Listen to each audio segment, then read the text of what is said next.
Olá, cursista, seja muito bem-vindo. Meu nome é Christian Porto. Trabalharemos com a disciplina Responsabilidade Social e Ambiental. Peço que em nossas aulas vocês estejam munidos de papel, caneta para anotarem suas dúvidas e depois postarem no fórum Tira Dúvidas anexado a todos os tópicos da página da disciplina disponibilizada a partir do mês de agosto. Para um bom resultado no curso, é importante se dedicar aos estudos. Leia a apostila disponibilizada e os materiais anexados. Fique atento com as datas das atividades postadas na sala virtual e participe dos fóruns. Antes de tudo, é necessário entender como ficará dividido o conteúdo da disciplina e observar o que será estudado nessa aula. Conteúdo estudado. A unidade 1 será vista a partir do dia 3/8 de 2016.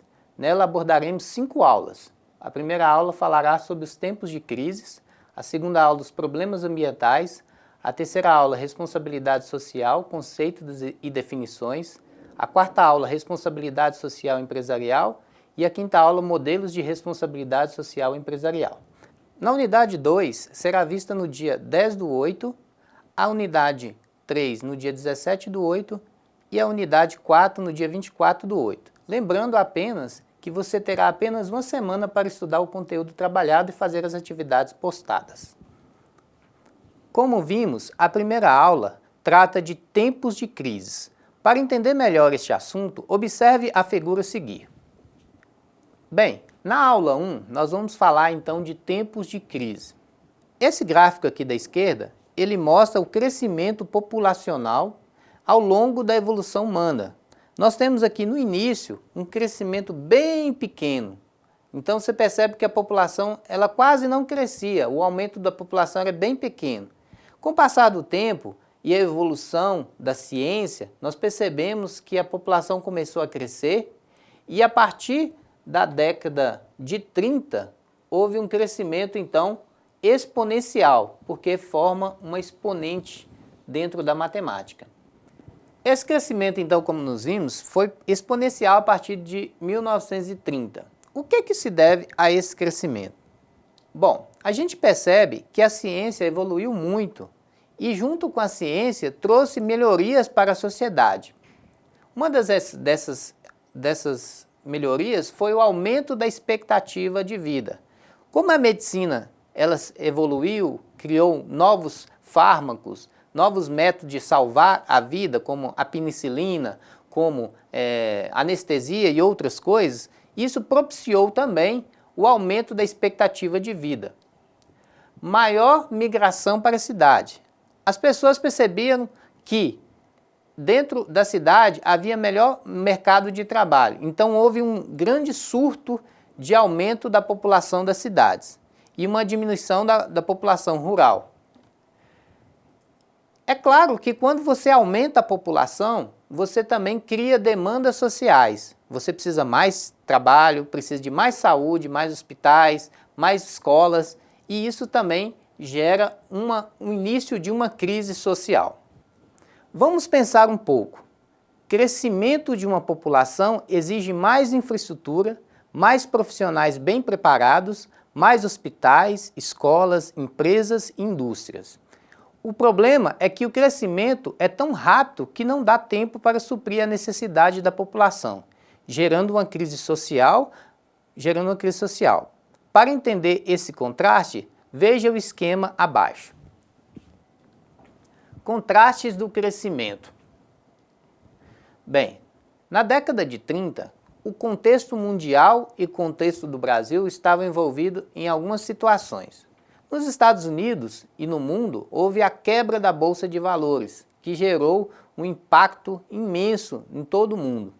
Também no Brasil nós tínhamos a política do café com leite, onde Minas Gerais produzia leite e em São Paulo produzia café. Nessa época aqui no Brasil nós vivemos uma situação bem intrigante, que é o seguinte: o avanço científico era muito tímido, a gente quase não tinha nenhum avanço científico nessa época. Havia baixa expectativa de vida, as pessoas viviam em média até os 45, 50 anos e havia muita taxa de natalidade. Então as pessoas tinham muitos filhos, a média dessa época era de 8 a 10 filhos. E a gente percebia também que a ocupação era extremamente rural. havia baixa ascensão social, as pessoas quase não alcançavam status maiores na sociedade, a sociedade era extremamente machista, a mulher quase não tinha vez dentro da sociedade e a educação era muito utilizada, ou seja, somente para os ricos, né? Agora, no ano de 2016, a gente vive uma situação um pouco diferente. Nós temos uma paz mundial abalada por terrorismo, né? Apesar de sermos paz, existem muitas questões de terrorismo. Nós temos auge no avanço científico, temos uma alta expectativa de vida, porque a ciência evoluiu, a medicina evoluiu e propiciou alta expectativa de vida. Temos baixa taxa de natalidade. A população é extremamente urbana, mas ela é ligeiramente idosa. A distribuição de renda é irregular, as leis raciais são bem severas e a mulher tem ascensão na sociedade. Entretanto, existe ainda preconceito na sociedade com relação ao negro, com relação à mulher, mas essas questões têm leis bem severas que tratam dela. Nós temos menos moradia, porque a população é maior, menos alimento, emprego e saúde. E nós percebemos claramente que há uma desigualdade social muito grande, principalmente no Brasil. Fora isso, enfrentamos outro problema grave no nosso país. Aqui é um gráfico que mostra o crescimento da população, que se refere à população jovem e à população idosa. Agora, falando de população jovem e idosa. Nós temos aqui, percebemos que a população jovem, como eu disse anteriormente, ela crescia, as pessoas tinham muitos filhos na década de 30. Esse crescimento ele é bem significativo, mas a gente percebe que a partir da década de 90, ele fica quase constante. E a partir do ano de 2030, a gente pode ver uma queda nesse gráfico aqui. Isso quer dizer que a população jovem ela tende a diminuir no futuro. Em contrapartida, a população idosa ela era bem pequena, mesmo porque as pessoas morriam cedo, né, a partir dos 50 anos, e agora a gente percebe que a população ela tem uma expectativa de vida alta. Então a gente percebe claramente que a população idosa, o número de habitantes, passará a população jovem. E isso vai gerar alguns conflitos que a gente vai falar a seguir. Isso se deve à melhora da consciência da população. Cada vez mais, as pessoas têm acesso ao ensino técnico e superior. A informação leva à conscientização. Pessoas mais conscientes pensam no custo-benefício de se ter um filho. Existem hoje grandes parcelas da população que optam por ter apenas 1 ou 2 filhos, e muitos optam por não terem nenhum. Além disso, os métodos medicinais de prevenção estão mais seguros e com menos efeitos colaterais. O problema é que a população se torna mais idosa e, apesar de mais saudável, ainda assim existem trabalhos que são mais acessíveis aos jovens, como a construção civil, operação de máquinas e segurança, etc. Em um futuro próximo, essas atividades sofrerão uma redução drástica de operadores. Também terá uma grave crise previdenciária, já que no Brasil, os ativos, homens e mulheres até 60 anos, pagam a aposentadoria dos idosos, pessoas acima dos 60 anos. O problema é, a taxa de natalidade é muito baixa e com poucos jovens, quem é que vai pagar a conta dos aposentados? Agora que entendemos os motivos reais da crise social, é importante entender o que o crescimento desenfreado da população também causa um maior desgaste do meio ambiente. Somando a isso, o planeta passa por transformações agressivas, que impactam diretamente na flora e fauna, mudando o clima, a qualidade e a quantidade de ar e água, gerando desastres naturais que acometem o mundo inteiro. Aula 2. Os problemas ambientais. Existem diversos tipos de problemas ambientais, mas nós vamos citar apenas alguns.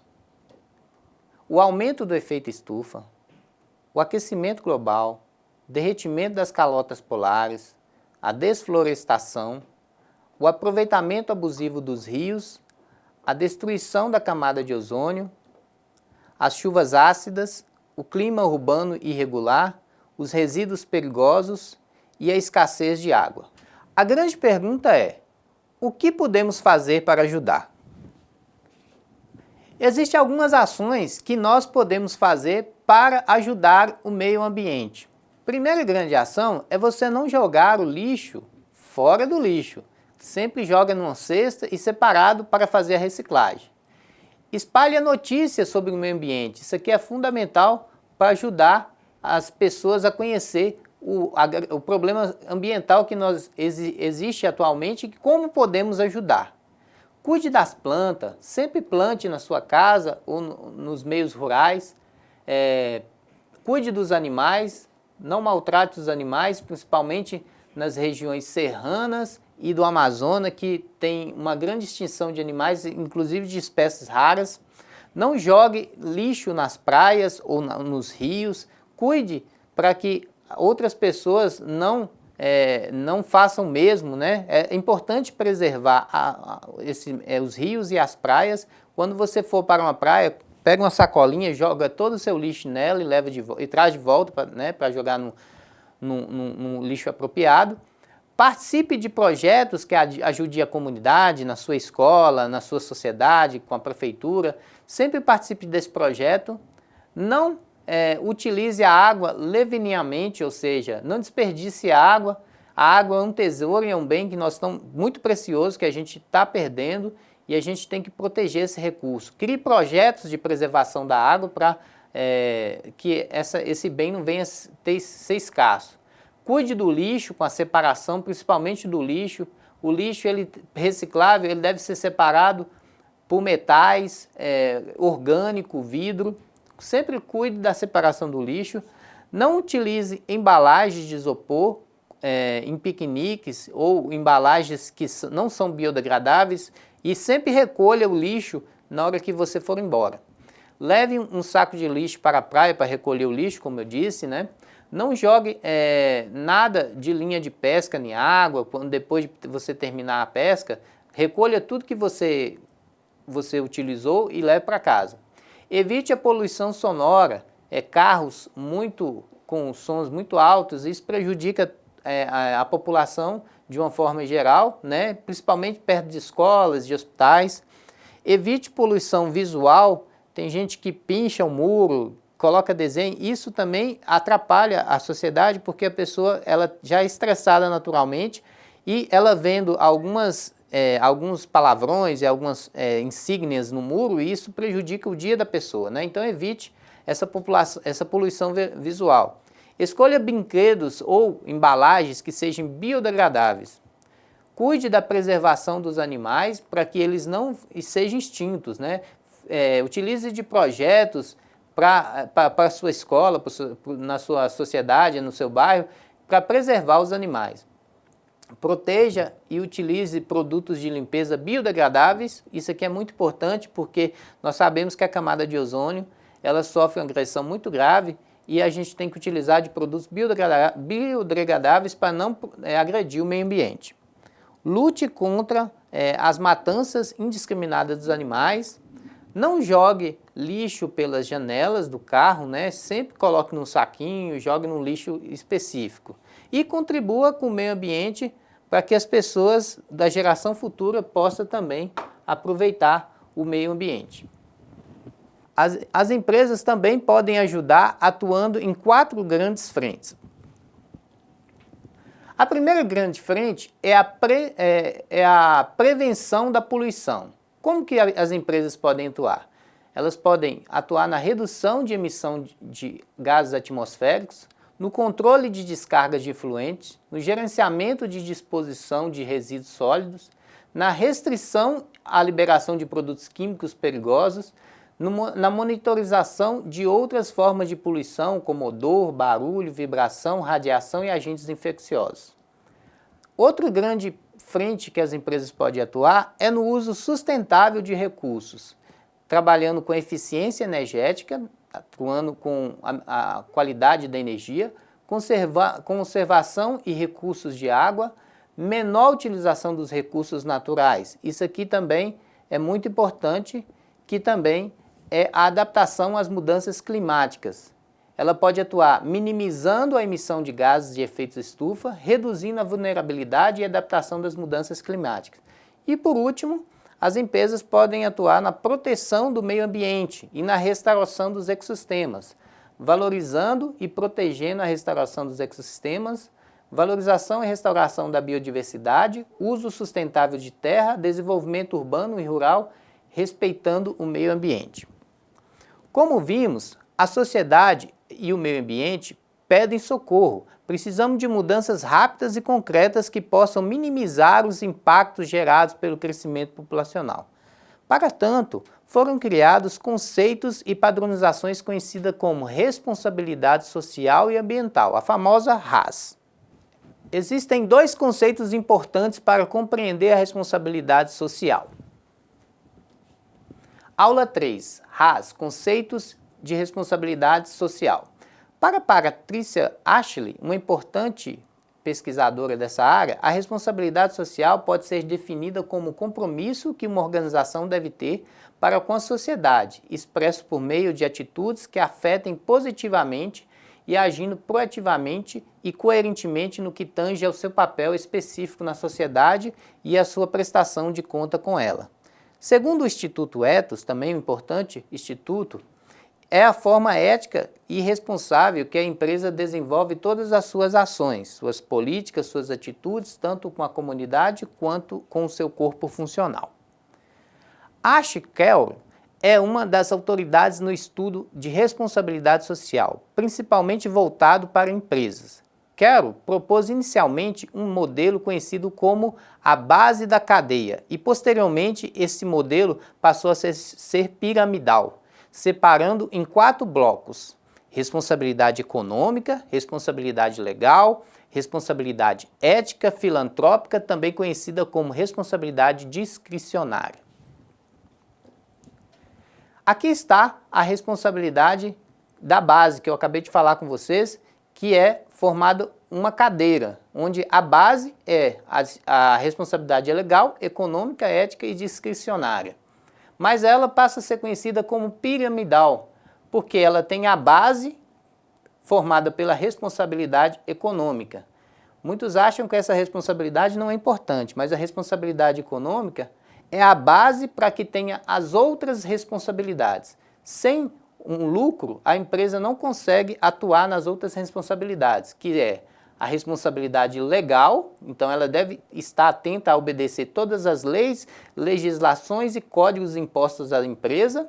Também temos a responsabilidade ética, que é a obrigação de fazer o que é certo e evitar o errado e atuar sempre no justo. A responsabilidade filantrópica, que é a preocupação de estar atuando na comunidade e com as pessoas que precisam e sente necessidade da atuação da empresa. Existe um consenso que divide a responsabilidade social em 3 níveis. 3 níveis de responsabilidade social. Primeiro nível é conhecido como a responsabilidade pelo lucro, maximizar os lucros nos seus proprietários e acionistas. Esse tipo de responsabilidade, muitos acham que é errado, mas não é, porque a empresa precisa de lucro e sem esse lucro ela não pode atuar nos outros 3 tipos de responsabilidade. O segundo é a responsabilidade para com os stakeholders. Não precisa se preocupar com essa palavra agora, porque a gente vai ver ela na unidade 3. E ela é voltada para as obrigações que uma empresa tem para com aqueles que podem afetar a realização dos seus objetivos. É para o público em geral da empresa. A terceira parte é a responsabilidade societal. O seu foco são com as obrigações que as organizações têm quanto à preservação do meio ambiente e na melhora da sociedade. É importante também conhecermos o conceito da responsabilidade ambiental. O que é responsabilidade ambiental? É a forma como agimos individual ou institucionalmente com relação ao meio ambiente, buscando o desenvolvimento econômico com a proteção ambiental e o desenvolvimento social respeitando as demandas das gerações futuras. É um conjunto de atitudes individuais ou empresariais voltado para o desenvolvimento sustentável do planeta. Agora que conhecemos os principais conceitos que regem a responsabilidade social e ambiental, falta agora entender quais os conceitos específicos que regem responsabilidades das organizações públicas e privadas. Aula 4. Responsabilidade social e empresarial. Nós temos alguns conceitos de responsabilidade social e empresarial. A responsabilidade social e empresarial é conhecida como a RES. E ela, resumidamente, é como as pessoas, empresas, se apresentam para a sociedade com propostas concretas para melhorar o meio ambiente e a sociedade. As empresas são classificadas em três setores, isso aqui é importante vocês aprenderem. O primeiro grande setor corresponde às instituições do governo. Exemplo, empresas que são hospitais públicos, hospitais de instituições federais, o próprio IFMG também, uma instituição do governo, né? Então, essas empresas que correspondem ao primeiro setor, elas são empresas, então, públicas. Nós temos o segundo setor, que corresponde às organizações privadas, que têm fins lucrativos, como qualquer outro exemplo de empresas com fins lucrativos, exemplo, Coca-Cola, a Emater, todas essas empresas são, então, com fins lucrativos. O terceiro setor corresponde, então, às organizações sem fins lucrativos, por exemplo, a AACD, que é uma empresa que recolhe recursos para crianças, né? Então essas empresas que não têm fins lucrativos e pensam no bem da sociedade, elas pertencem aí, então, ao terceiro setor.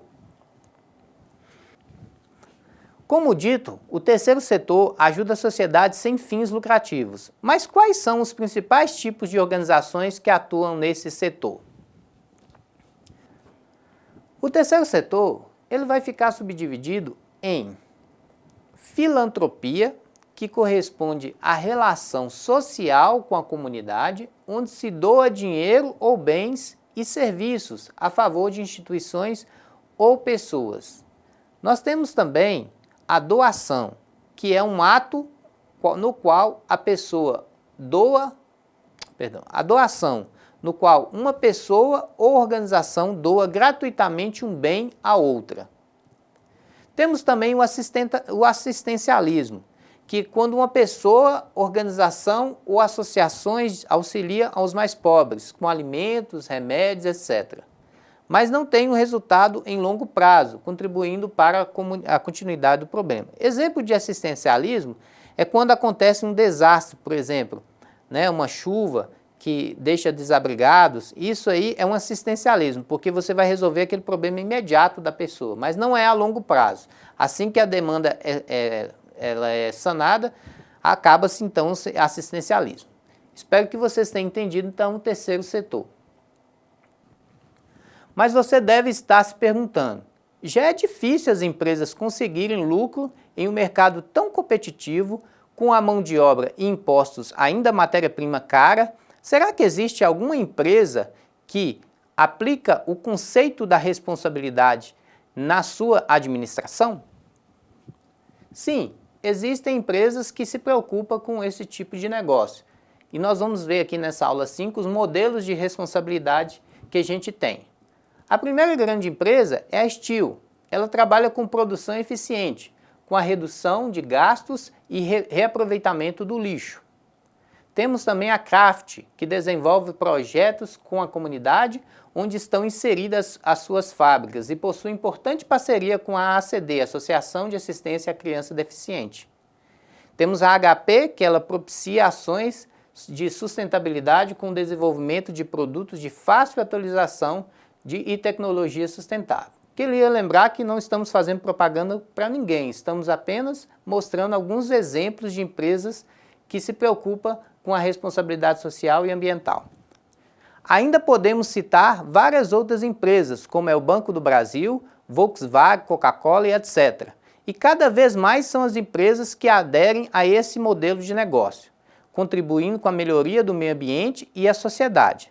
Veremos nas próximas unidades que empresas que adotam um desenvolvimento sustentável têm um reconhecimento do público-alvo e, consequentemente, mais propensão ao lucro. Mas qual é o papel do técnico de logística na responsabilidade social e ambiental? Para entender isso, vamos recorrer a um fato real que mostra a importância do profissional de logística. Duas padarias concorrentes estão tendo dificuldade financeira. A padaria 1 era conservadora, usando um modelo de negócio mais antigo, voltado para o trabalho e o atendimento rápido. A padaria 2, mesmo tendo prejuízo, investia em modelos modernos, baseando sua produção em um atendimento e produtos de qualidade. A padaria 1 tinha 12 funcionários e o dono como gerente. Mesmo enfrentando dificuldades, decide demitir 2 funcionários e aumentar a carga de trabalho e metas da empresa. Já a empresa 2 tinha 15 funcionários e o dono também era o gerente.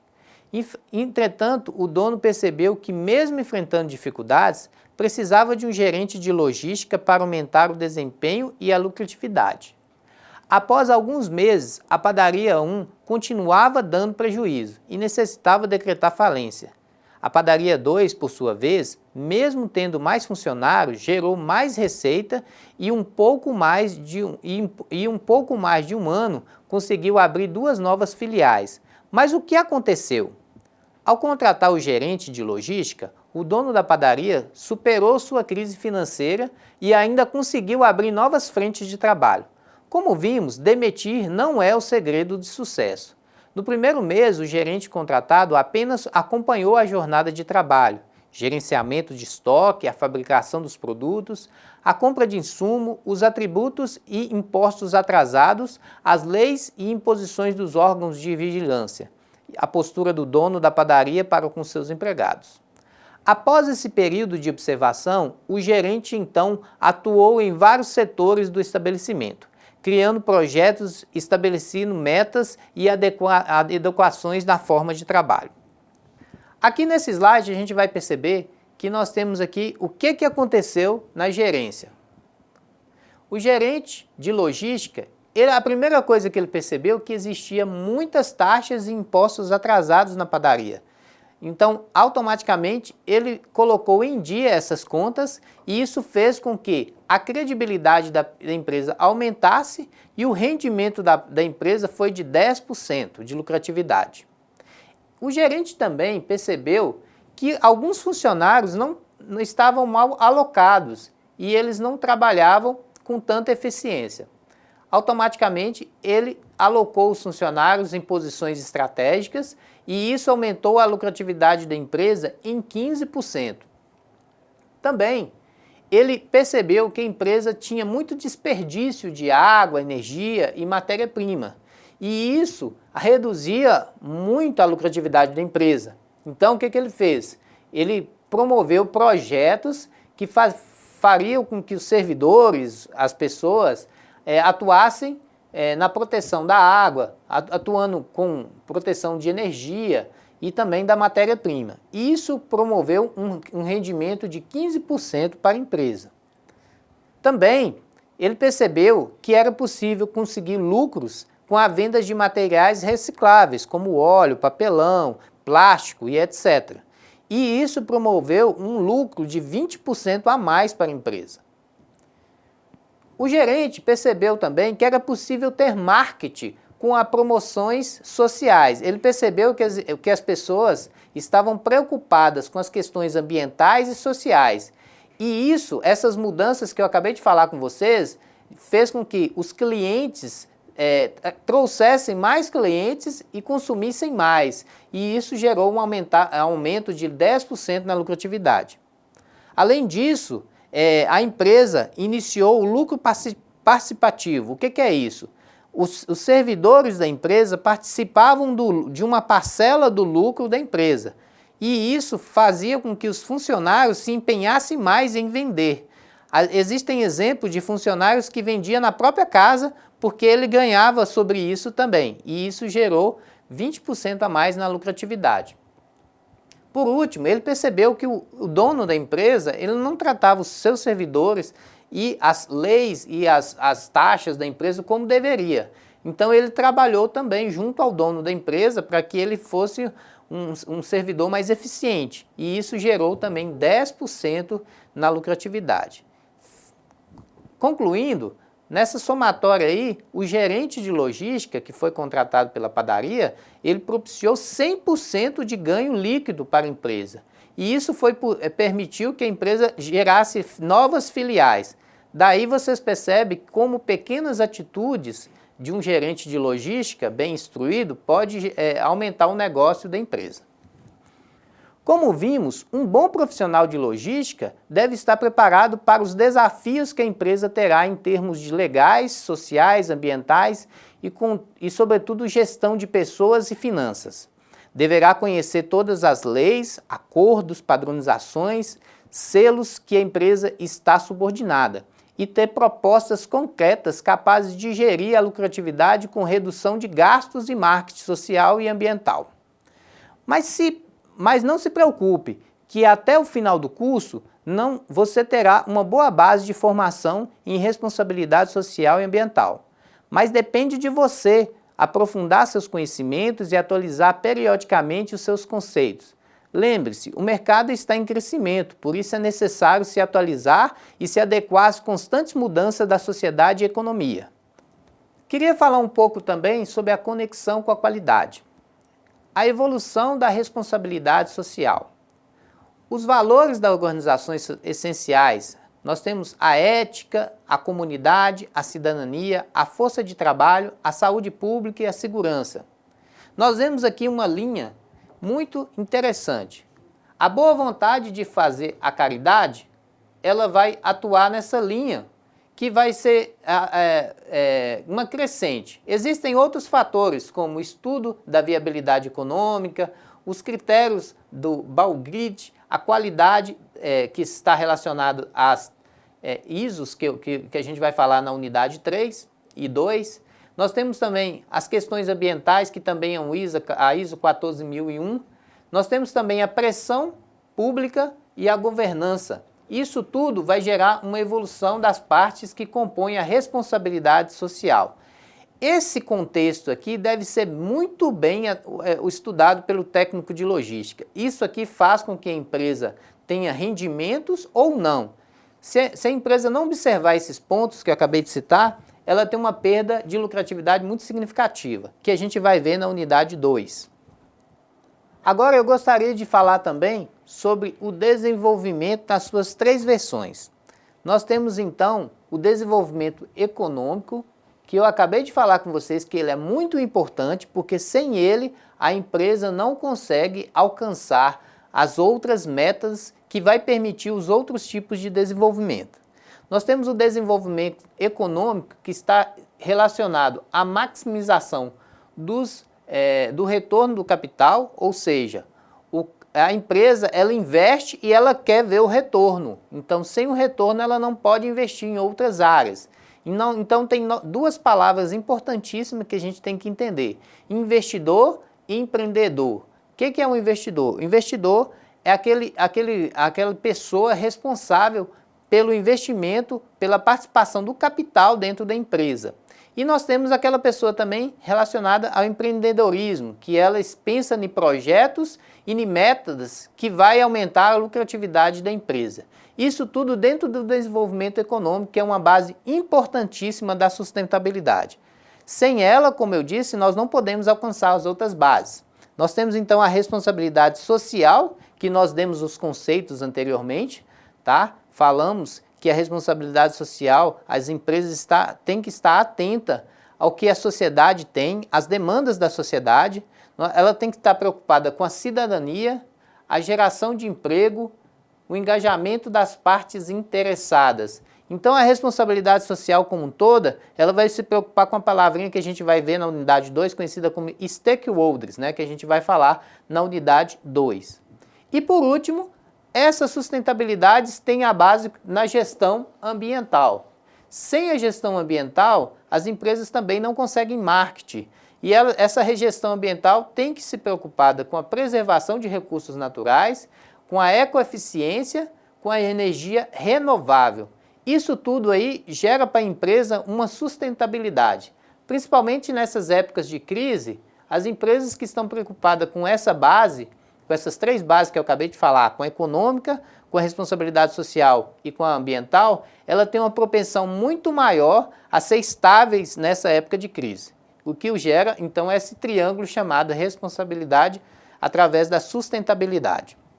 Agora que você aprendeu um pouco mais sobre a responsabilidade social e ambiental, é importante acessar o AVA para fixar o seu conteúdo.